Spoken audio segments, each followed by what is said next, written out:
When an arrogant billionaire woman mocked a simple janitor saying, "If you play that piano, I'll marry you," she had no idea she was about to experience the biggest shock of her life. What happened that night changed everything forever, and you won't believe the end of this story. The night was perfect.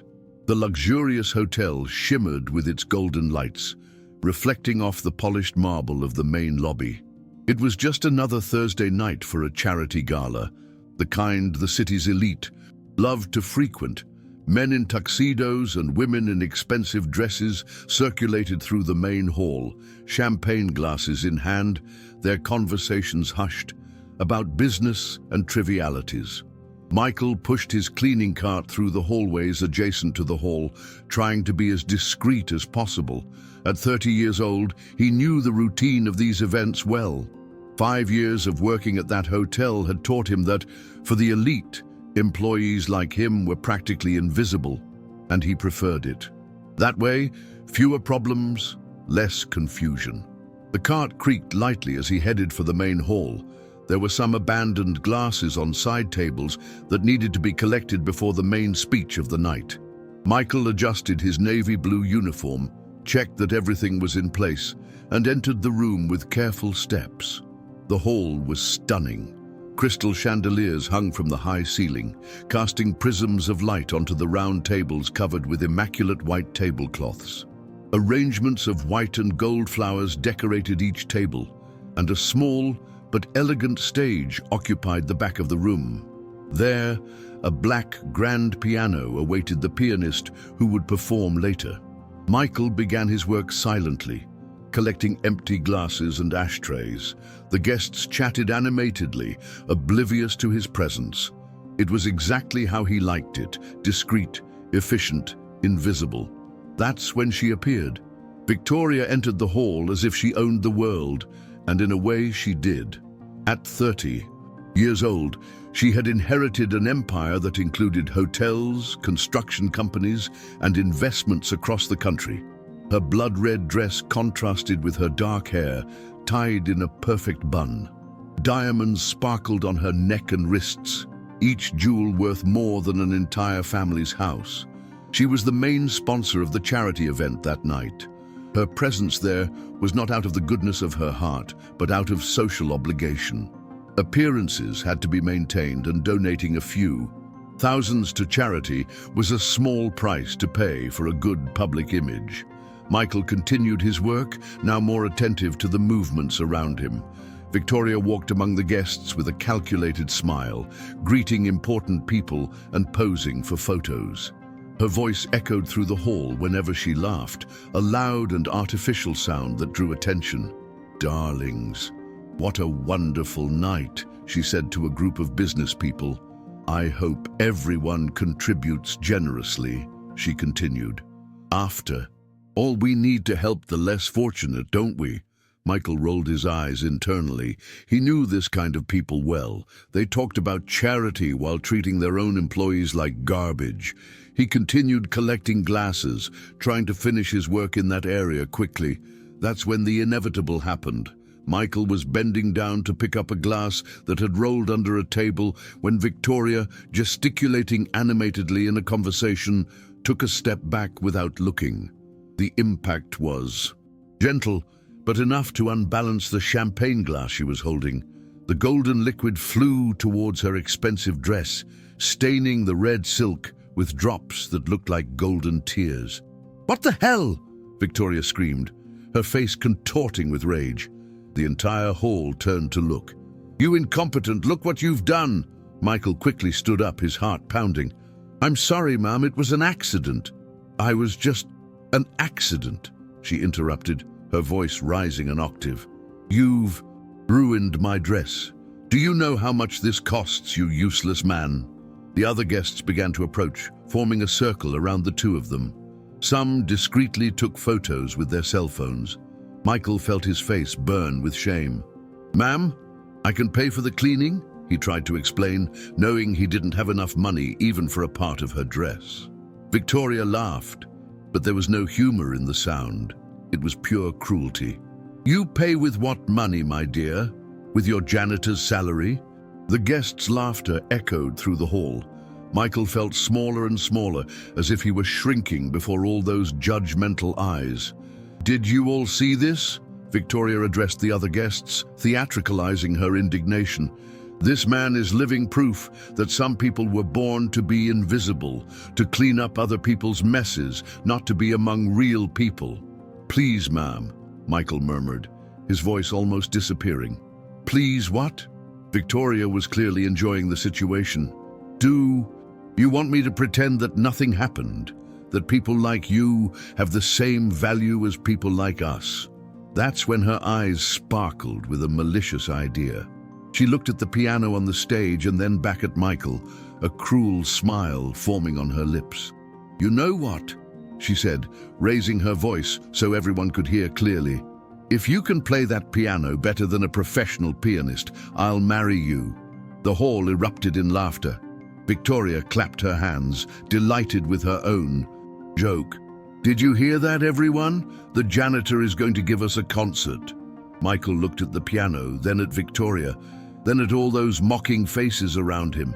Something inside him stirred, a mix of anger, humiliation, and nostalgia. "But of course you won't be able to," Victoria continued, savoring every second of the situation. "People like you only know how to clean. Music, art, culture. That's for people like us, for those who have education, refinement." The guests agreed with murmurs of approval. Some were already moving away, considering the show over, but Michael continued to look at the piano. Victoria noticed he wasn't moving and became even more irritated. "What is it? Did you lose your tongue, or have you finally understood your place in this world?" Michael took a deep breath. For years, he had been the perfect employee, discreet, efficient, invisible. But at that moment, something inside him was screaming to get out, something he had buried a long time ago. "I accept," he said, his voice low but clear. The hall fell silent for an instant. Victoria blinked, as if she hadn't heard correctly. "What did you say?" Michael raised his head, meeting her eyes for the first time that night. "I said I accept. I'll play the piano." Victoria's laugh echoed through the hall like the sound of breaking glass. "My God, he actually believes he can. This is going to be even better than I thought." The silence that followed was deafening. Michael could hear his own heart beating as hundreds of eyes fixed on him. Some guests had already pulled out their cell phones, ready to record what they thought would be an epic humiliation. Victoria couldn't stop laughing. "Everyone, are you seeing this? He actually thinks he can play the piano?" She turned to her friends who were with her. "Mary, are you recording? This is going to go viral on social media." Michael swallowed hard. His hands were sweating, and he discreetly wiped them on his uniform pants. How long had it been since he had played a piano? 5 years? 6? It felt like an eternity. Wait, Victoria said, raising her hand as if she had had a brilliant idea. "How about we make this more interesting?" She opened her designer purse and took out a wallet full of bills. $500 if you can play an entire song without making a mistake. The guests murmured among themselves, some smiling maliciously. Michael knew that wasn't generosity. It was pure humiliation. Victoria was offering money as if he were a trained animal in a circus. 1,000! Someone in the crowd shouted. A fat businessman with a cigar in his hand yelled, $1,000 if he doesn't run away in the first 30 seconds. More laughter ensued. Michael felt the blood rush to his face, but not from shame. It was anger, an anger he hadn't felt in years, not since... "No," he said, his voice firmer now. "I don't want your money." Victoria raised an eyebrow. "Oh, no? Then what do you want?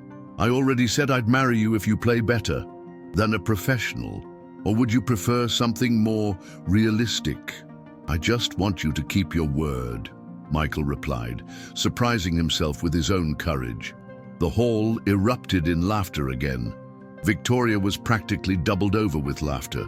"My word, you actually believe I would marry you?" "That's what you said," Michael calmly replied in front of everyone.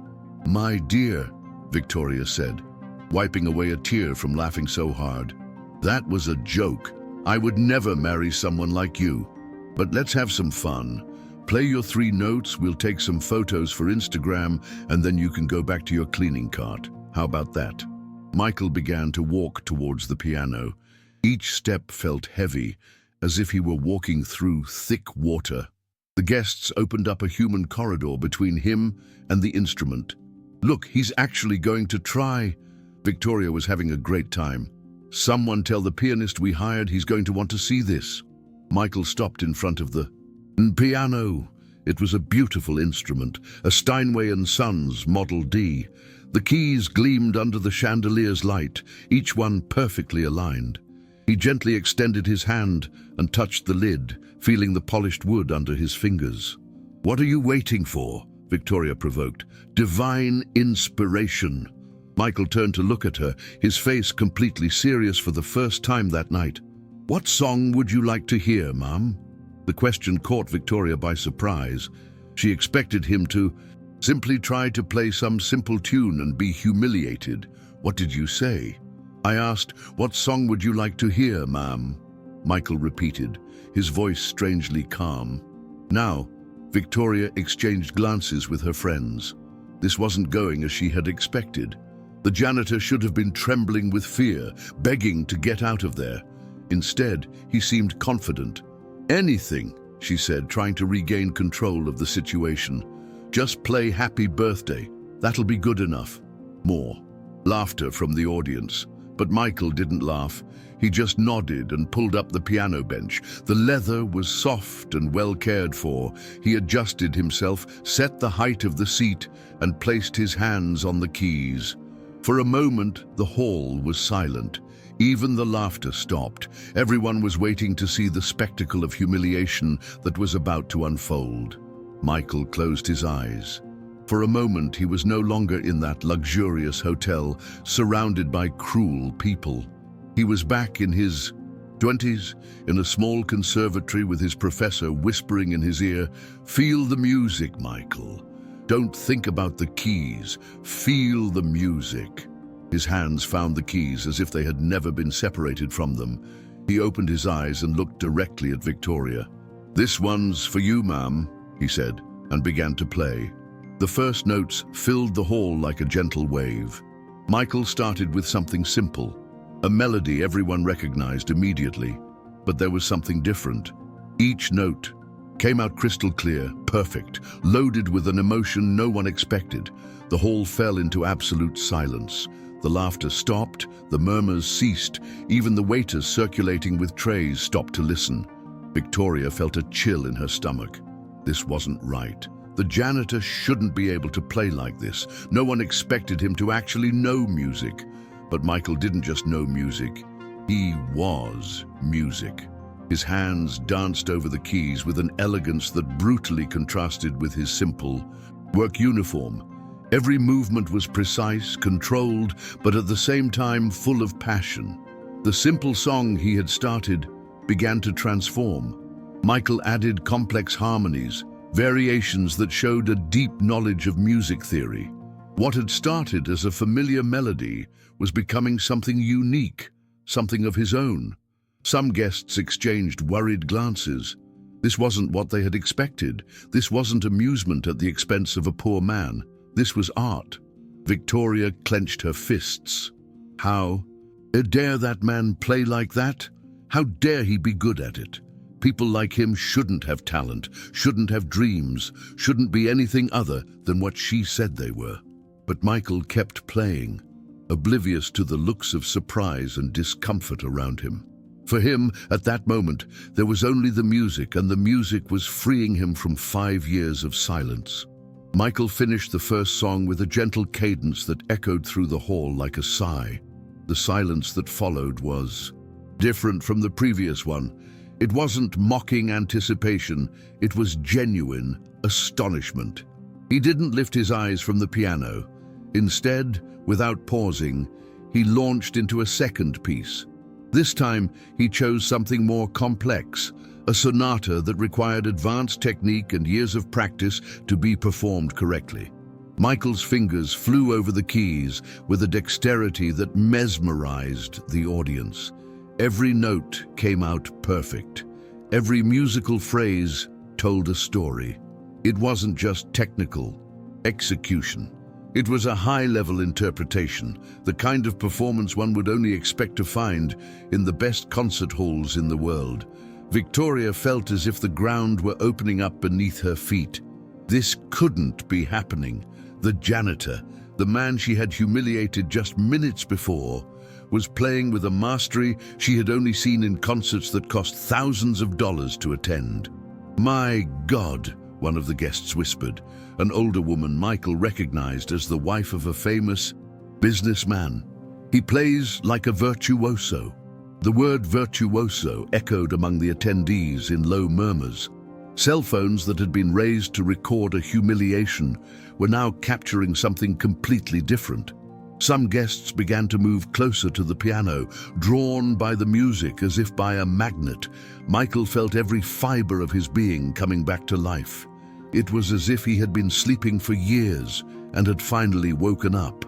His hands remembered every movement, every nuance he had learned in another life. The music flowed through him like a river that had been dammed and had finally found its way to the sea. He modulated to a more dramatic key, increasing the intensity of the piece. The piano responded to his every touch as if it were an extension of his own body. Michael had forgotten what that feeling was like, the complete connection between the musician and the instrument when technique becomes invisible and all that remains is pure artistic expression. Victoria tried to maintain her composure, but she felt her legs trembling. She looked around and saw she wasn't the only one disturbed. The guests were no longer laughing. They were listening, truly listening. "Who is this man?" someone asked in a low voice. "How can a janitor play like that?" another whispered. Michael finished the second piece with a series of powerful chords that reverberated through the hall like distant thunder. This time, when silence returned, it lasted only a few seconds before being broken by something unexpected: applause. It started with one person, then two, then half the hall was clapping. It wasn't polite applause from a social event. It was genuine, admiring applause. The kind of ovation you give to real artists. Michael finally lifted his eyes from the piano. His gaze met Victoria's, and she saw something there that made her take a step back. It was no longer the humiliated man of minutes before. It was someone who had found his true identity again. "Impressive," an authoritative voice in the middle of the crowd said. Michael looked and saw a distinguished man approaching. He recognized the face. It was a famous music critic, someone whose reviews could make or break artistic careers. "I haven't heard a performance of this quality in years." Victoria felt panic begin to set in. This was getting completely out of control. What was supposed to have been a cruel joke was turning into... What exactly? "Where did you study?" the critic asked, addressing Michael. Michael hesitated for a moment. Those were dangerous waters. Revealing too much about his past would mean explaining why he was working as a janitor when he clearly had talent for so much more. "National Conservatory," he answered simply. A murmur of awe ran through the crowd. The National Conservatory was one of the most prestigious musical institutions in the country. Only the most exceptional talents managed to get accepted there. "And what are you doing working here?" The question came from an elegant woman Michael didn't recognize. He looked away. "Life doesn't always go where we plan for it to go." The answer momentarily silenced the curiosity, but Michael could see the minds working around him. People were starting to understand that there was much more to his story than met the eye. Victoria regained some of her composure. She couldn't allow the situation to continue slipping out of her control. "Very well," she said, her voice a little higher than normal. "You know how to play. Congratulations. Now you can go back to work." But Michael didn't move from the piano bench. "I thought you wanted to hear more." "No, Victoria began, but was interrupted by a voice from the crowd. "We want to hear more," someone shouted. "Yes, play another one." Another agreed. Quickly, a chorus of voices formed, all asking Michael to continue. Victoria looked around, horrified, seeing that she had completely lost control of the situation. Michael smiled for the first time.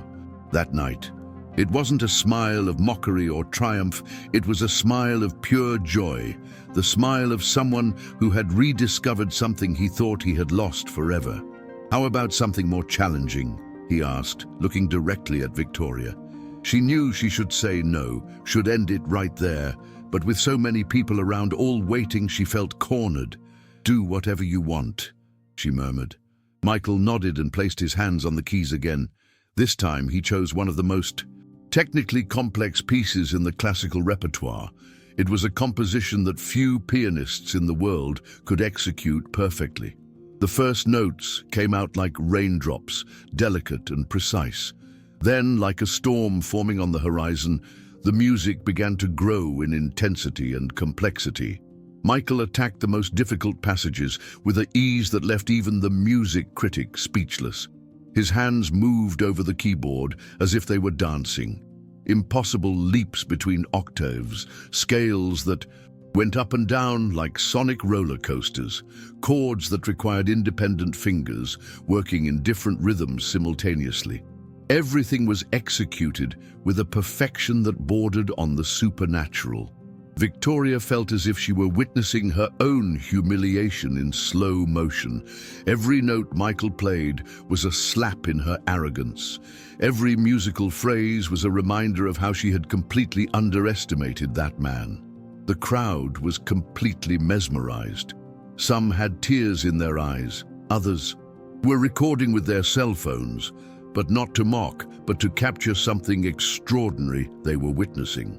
Michael reached the climax of the piece, his hands flying over the keys in an explosion of sound and emotion that made the whole chandelier vibrate slightly. And then he gradually brought the music back to calm, ending with the same delicate raindrops with which he had started. The silence that followed lasted an eternity, and then the hall exploded. Not in laughter this time, but in deafening applause. People rose from their chairs, clapping with an intensity Michael hadn't seen in years. "Bravo!" someone shouted. "Extraordinary!" another echoed. Victoria looked around, seeing her social world turned upside down.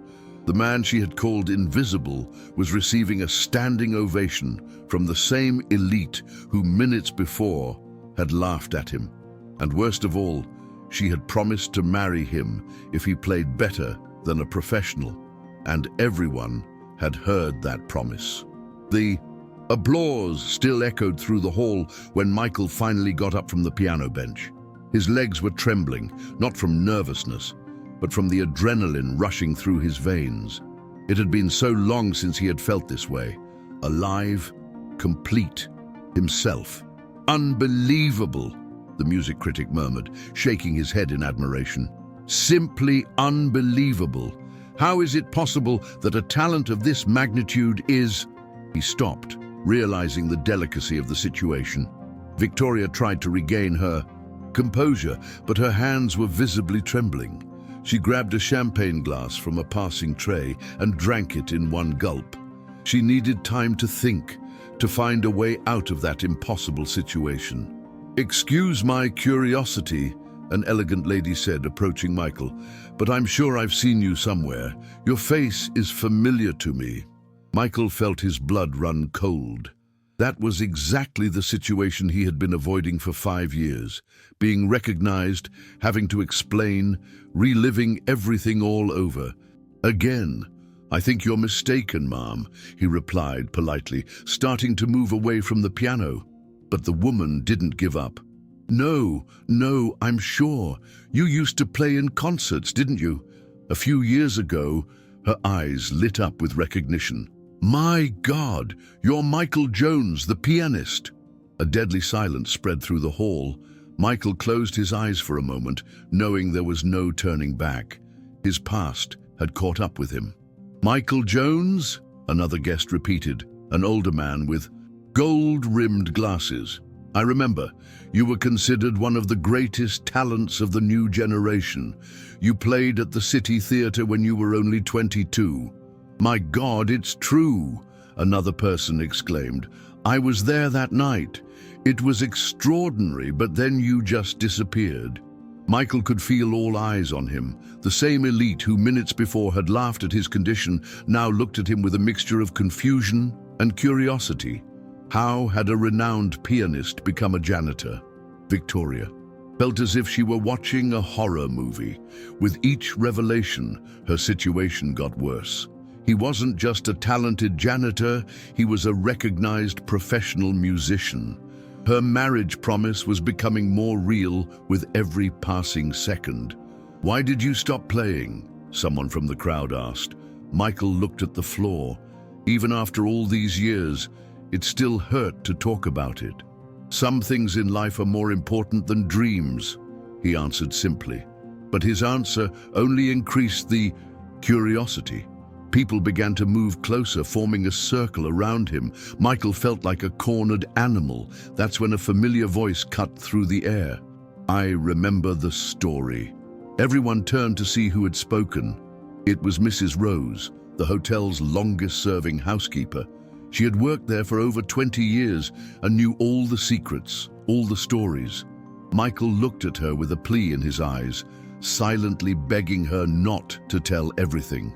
But Mrs. Rose had her own reasons for speaking. She had seen Michael being humiliated minutes before, and now she saw an opportunity to give him the respect he deserved. Michael stopped playing 5 years ago, she said, her voice carrying the weight of experience. Right after his parents died in that car accident. A murmur of compassion ran through the crowd. Michael closed his eyes, feeling the familiar pain spread through his chest.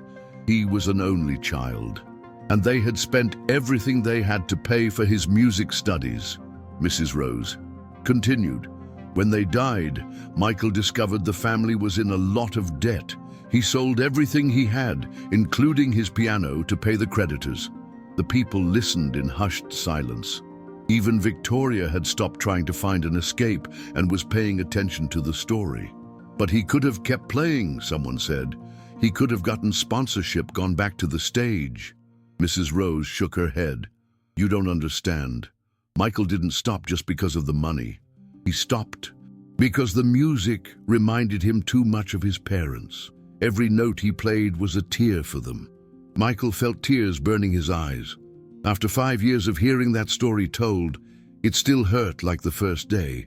He came to work here because he needed an immediate job, Mrs. Rose continued, and because he thought that away from the stage, away from the pianos, he would be able to forget. But music isn't something you forget. It lives in our souls. Why did you never tell us? The music critic asked, genuinely moved. Michael finally found his voice. Because I didn't want anyone's pity. I just wanted to work in peace and rebuild my life away from all this. But you wasted 5 years of talent, someone protested. I didn't waste it, Michael replied, his voice gaining strength. I learned other things. I learned about humility, about dignity in work, about how to treat people. I learned that a person's value isn't in what they do, but in who they are. His words echoed through the hall like a silent reprimand. Many of the people present had never thought about that. For them, employees like Michael were truly invisible. Victoria felt as if every word were a slap. She had called Michael invisible, had said he was born to clean up other people's messes. And now she discovered he was an artist who had sacrificed his dreams for his family. But why are you playing now? The same lady who had recognized him asked. Michael looked directly at Victoria. Because sometimes life forces us to remember who we really are. The hall fell silent for long seconds. Everyone processed the story they had just heard. The humiliated janitor had transformed into a tragic and noble figure in everyone's eyes. Well, Victoria said, trying to regain control of the situation, her voice sounding forced. That was a very touching story. But now I think you have a promise to keep, the music critic interrupted, his eyes shining with determination. Victoria paled. "What are you talking about?" "You said you would marry him if he played better than a professional," the man replied. "And from what we just witnessed, he not only plays better than a professional, he is a professional, one of the best I've ever seen." Murmurs of agreement echoed through the hall. Victoria looked around, seeing that there were no allies anywhere. Everyone was on Michael's side now. "But that was just a joke," she protested. "It didn't sound like a joke at the time." A voice in the crowd said, "You sounded very serious, and in front of everyone," another person added. Victoria felt the walls closing in on her. How had she gotten into this situation?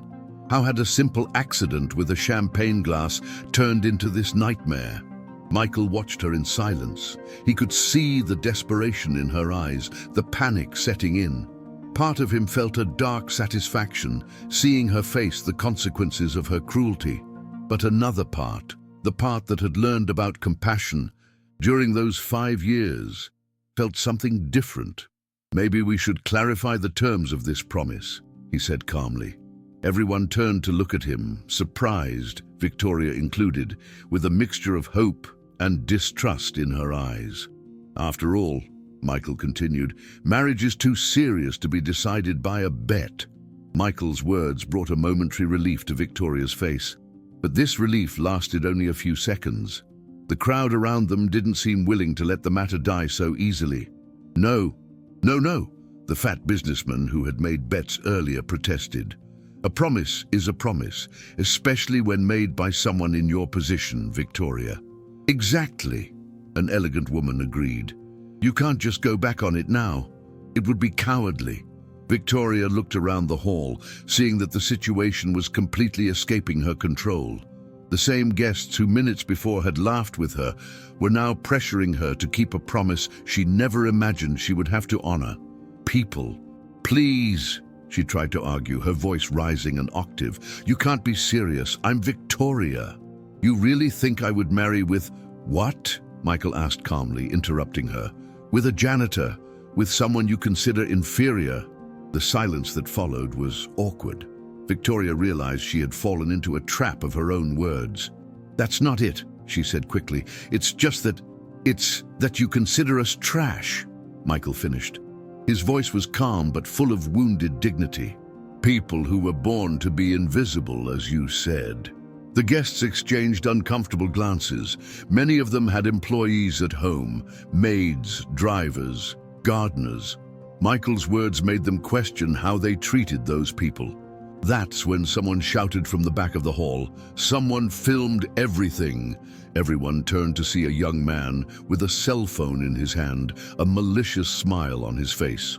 "I posted it on TikTok about 5 minutes ago," he said. "It already has 1,000 views." Victoria felt the blood drain from her face. "You did what?" "The guy's performance was incredible," the young man continued excitedly. "And your marriage promise too. It's definitely going to go viral." Other guests started checking their own cell phones, and in a few seconds, the hall was filled with exclamations. "It's on Instagram too. Someone shared it on Facebook. My God, it's on Twitter with the hashtag Janitor Virtuoso." Victoria felt as if she were having a nightmare. Her humiliation was being broadcast to the whole world. In a matter of minutes, thousands of people would be watching the moment she promised to marry Michael. 20,000 views, someone shouted. 50,000, 100,000. People, this is really going to go viral. Michael watched everything with a mixture of fascination and concern. He hadn't expected the situation to escalate to this extent. His intention had only been to defend his dignity, not to create a media circus. "Victoria," one of her closest friends said, approaching her with a worried expression, "you need to think carefully about this. Your reputation is at stake." "My reputation?" Victoria practically screamed. "My reputation will be destroyed if I marry a janitor." "Your reputation will be destroyed if you go back on your promise," the friend corrected her. "Imagine the headlines.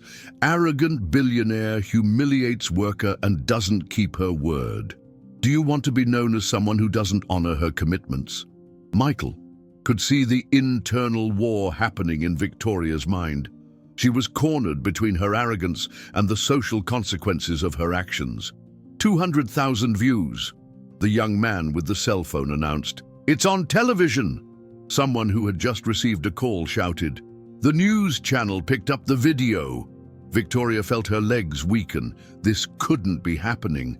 In less than an hour, she had gone from being a respected hostess to the protagonist of a national scandal.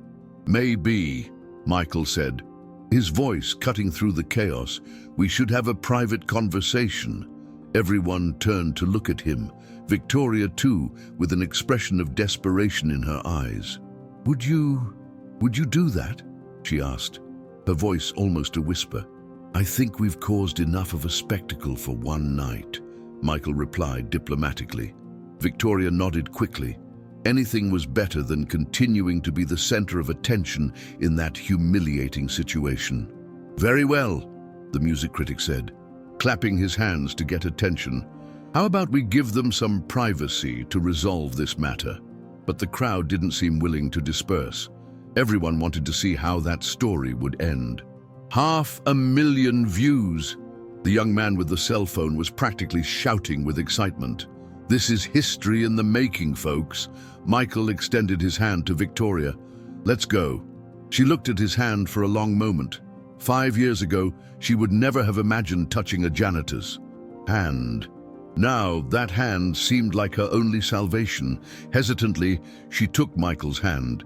The touch was electric, not from romance, but from a mutual recognition that they were both in an impossible situation. "Is there somewhere we can talk?" Michael asked. Victoria nodded. "The manager's office is on the second floor." They began to walk towards the exit of the hall, but were followed by the curious crowd. Michael turned to the guests. "Please," he said, his voice carrying a natural authority that made everyone stop. "Let us resolve this as civilized adults." There were some protests, but eventually people agreed to keep their distance. Michael and Victoria walked in silence through the hotel corridors, each lost in their own thoughts. In the elevator, the silence was deafening. Victoria looked at her expensive shoes, unable to find words.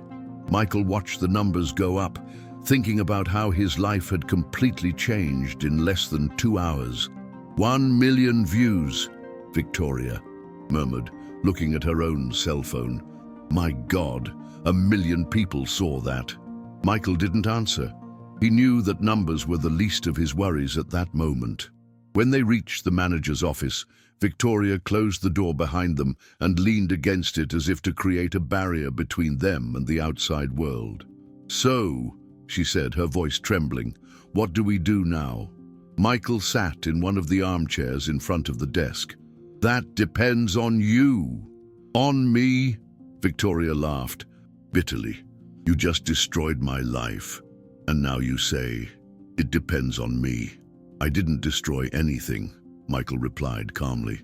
"I just accepted a challenge you made. The consequences are the result of your own choices." Victoria moved away from the door and began to pace back and forth across the office. "You don't understand. I have a position to maintain. Shareholders, investors, partners, they expect a certain kind of behavior from me." "What kind of behavior?" Michael asked. "Humiliating innocent people." "No," she protested, but marrying someone of my social class, someone who understands my world." Michael watched her for a moment. "What if I told you I understand your world better than you imagine?" Victoria stopped pacing. "What are you talking about?" "Before I became a janitor, I circulated in these same environments," he said. "Charity concerts, gala dinners, high society events. I know these people, Victoria, and I know exactly the kind of pressure you're feeling right now." She looked at him with a new expression, as if she were seeing him for the first time. "So you know I can't just marry you," she said. It would be, what would it be?" Michael got up from the armchair. "A scandal, a breach of social protocol. It would be the end of my credibility," she burst out. Michael took a step towards her. Or it could be the beginning of something new, a chance to show that you're more than just a spoiled heiress. Victoria backed away, but Michael continued to approach, his voice gaining intensity. You have a choice, Victoria. You can continue to be the person who humiliates others to feel superior, or you can become someone who honors her words and treats people with dignity. She glared at him, her eyes shining with tears of anger and frustration. You don't know what you're asking for. I know exactly what I'm asking for, Michael replied. I'm asking you to be a better person. The silence in the manager's office was palpable. Victoria and Michael stared at each other, each processing the words that had been said. Victoria was the first to break the silence. You really think you know my world? Michael nodded. I know it better than I'd like, and I know that behind all this wealth, there's a lot of emptiness. Don't psychoanalyze me, she replied, but there was something in her voice that suggested he had hit a sensitive spot. I'm not psychoanalyzing, he said. I'm just saying I understand why you act the way you do. When you have everything, it's easy to forget the value of simple people. Victoria turned to the window. You think it's easy to carry the weight of an empire on your back? To make decisions that affect thousands of employees? No, Michael admitted, but that doesn't justify treating people as inferiors. You treated me that way, he continued softly. You called me invisible. You said I was born to clean up other people's messes. Victoria closed her eyes, feeling the weight of those words. I was angry. You had ruined my dress, and did that make me less human? She turned to face him, and for the first time that night, Michael saw something different in her eyes. It was no longer arrogance, it was regret. No, she admitted in a low voice. It didn't. Michael approached her. Victoria, I don't want to force you into anything. I don't want you to marry me because of social pressure. Then what do you want? She asked, genuinely confused. I want you to understand that your words have weight, that all people, regardless of their profession, deserve to be treated with dignity. And if I apologize publicly, would that be enough for you to forget about this marriage story? Michael shook his head. It's not just about me, Victoria. It's about what kind of person you want to be. I don't know what kind of person I want to be, she burst out, her composure shattering. I've spent my whole life being what others expected, the perfect heiress, the ruthless businesswoman. Tears began to stream down her face. You think it's easy being me? Waking up every day knowing that hundreds of people depend on my decisions? Michael felt something stir in his chest. For the first time, he was seeing the real Victoria, a scared and overwhelmed woman. No, he said softly, it must not be easy. And now I have to deal with the fact that I wronged an innocent person because I was having a bad day. Everyone deserves a second chance, Michael said. I don't deserve it, she cried. I humiliated you in front of all those people. Michael watched her, seeing the genuine pain in her eyes. And now you know how wrong that is, he said. Knowing doesn't change what I did. No, but it can change what you do from now on. Victoria sat down heavily in the chair. What do I do now, Michael? Michael approached her. That depends. Do you want to grow from this situation? What are you talking about? I'm talking about using this as an opportunity, a chance to become the person you have the potential to be. And what person is that? Someone who uses her power to make a difference, who treats people with respect, who understands that true greatness comes from lifting others up, not from humiliating them. Victoria was silent, processing his words. And what about the promise I made? Michael smiled. How about we make a deal? What kind of deal? Marriage shouldn't be the result of a bet. How about you honor your promise? In a different way. Help me get back into music, give me a chance to rebuild my career. Victoria looked at him, surprised. You would give up the marriage? Marriage was never the goal, Michael explained. The goal was dignity, respect, a chance to start over. And in return, she asked, in return, you learn about humility, empathy. Consider it an intensive course in humanity. Victoria couldn't suppress a smile. Taught by my private tutor. Exactly. Victoria stood up and extended her hand. Tutor Michael, I accept your terms. Michael shook her hand, feeling that something had changed between them. Shall we go back and explain our decision? Let's go, she agreed. But first, let me fix this makeup. A student should present herself properly. For the first time in 5 years, Michael felt hope. Hope of returning to music, of making a difference, of an impossible person being able to transform. Ready? He asked. Ready, she replied. And together, they walked to face the world. When Michael and Victoria came down to the hall, they found a surreal scene. The party had transformed. The guests were grouped in circles, all talking about what they had witnessed. 2.5 million views, shouted the young man who had posted the first video. You're famous, folks, Michael said, his voice cutting through the conversations. The hall fell silent. Victoria and I would like to talk to you. Everyone came closer. The cell phone cameras focused on them again. Victoria took a deep breath. First, I would like to apologize publicly and sincerely, she said. A murmur of surprise ran through the crowd. I treated Michael in an unacceptable way today, she continued. I called him invisible. I implied he had no value, and that was terrible. Michael watched her with silent approval. I discovered that Michael is an extraordinary artist who sacrificed his career to honor his parents. That shows a character I wish I had. The guests exchanged surprised glances. This wasn't the Victoria they knew. As for the promise I made, she continued, Michael and I have reached an agreement. What kind of agreement? The music critic asked. Michael stepped forward. Victoria will help me get back to my musical career. In return, I will help her expand her perspective on the world. Michael will teach me to see people differently, Victoria explained, to treat them with the respect they deserve. And do you agree with this? The question was directed at Michael, who smiled completely. Forced marriage would not benefit anyone, but an opportunity for mutual growth can change lives. Mrs. Rose approached with tears in her eyes. Michael, are you going back to playing? Michael looked at the piano. I'm going back, Mrs. Rose, and this time I'm going to play not just for the elite, but for everyone. What do you mean? Victoria asked. Charity concerts, music accessible to all, using art to unite people. Victoria's eyes lit up. I could sponsor that.